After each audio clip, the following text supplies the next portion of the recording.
guys, let me show you something new. This is the block sharpener.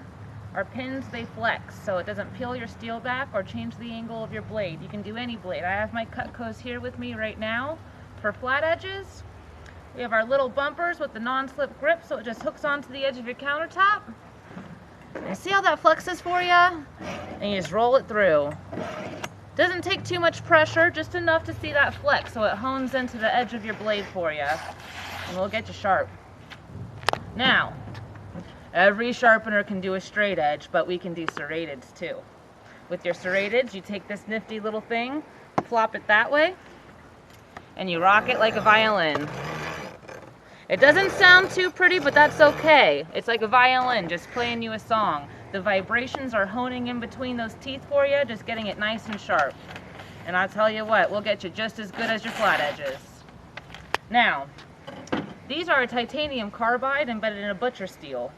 So we can even do your heavier heat press metals. I do a lot of landscape work. I use it on my spade, hatchets, axes, machetes, you name it.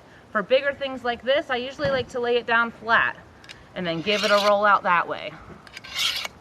Super simple, super easy. We do it for everyone. We make them for everyone.